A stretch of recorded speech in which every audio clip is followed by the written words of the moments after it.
Here's the full cinematic, first-person thriller you asked for. Tight, calculated, and laced with vengeance. Sharing is caring. Sharing is caring, my parents said, as my sister pocketed my epilepsy pills again. Stop being so dramatic about your condition. I didn't argue. I let the words slide over me like cold rain. But when I collapsed in family court during our inheritance hearing, my body convulsing in front of the judge, the room went silent. The bailiff called for an ambulance. The judge demanded immediate medical intervention. And that's when they found the truth. I learned young that love in our house was conditional. My sister, Emily, was the favorite.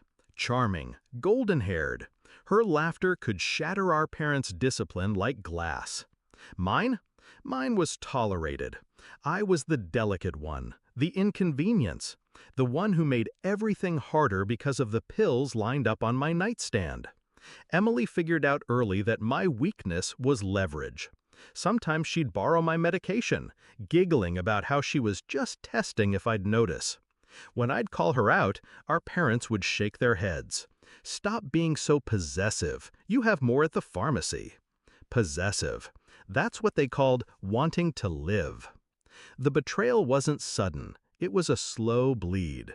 After our father died, his will became the battleground. A large estate, properties, accounts, enough to ensure no one in the family ever worked again. The reading was scheduled for a Tuesday morning in family court. 2 days before, Emily visited my apartment, smiled sweetly, asked about my health. I knew better. I had counted my pills that morning, 32.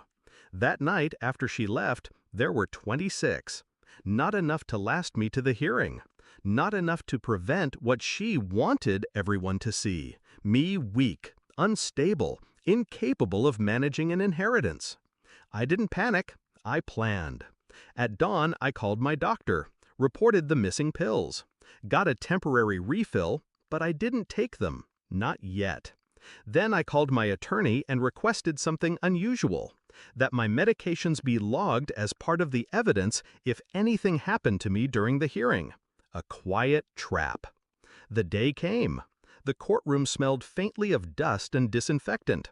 Emily sat across from me in a pearl blouse, her expression the picture of concern for anyone watching. Halfway through the proceedings, the dizziness hit. My chest tightened. My limbs turned heavy. I let it happen. The seizure came, violent and real, my body crumpling to the floor. Gasps. The gavel slamming. The paramedics rushed in, checking my vitals. My bag was opened, the empty pill bottle inspected. The lead paramedic's brow furrowed. "You're prescribed 32 of these a week. Why are there only 26? The judge's head snapped toward Emily. Her smile faltered. Protocol kicked in. Police backup arrived. A report was filed on the spot.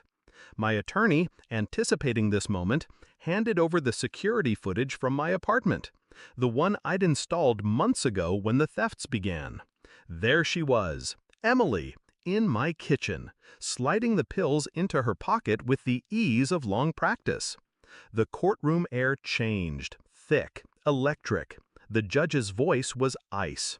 "Miss Hart, you are hereby suspended from these proceedings pending criminal investigation." Emily tried to speak, but the bailiff was already at her shoulder. The inheritance hearing resumed 2 weeks later, without her. The estate was split between me and several charities my father had supported. My attorney also filed civil charges for medical endangerment. Emily's freedom cost her every cent she'd saved. But the real victory was quiet. She now lives in a cramped apartment, working 2 jobs. Her friends evaporated when the court records became public.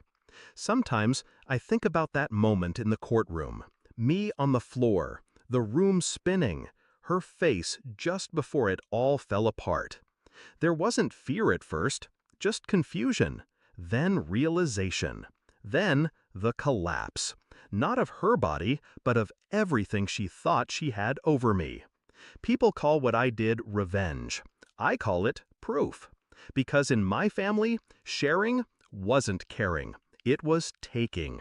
and I simply taught my sister what happens when you take from me.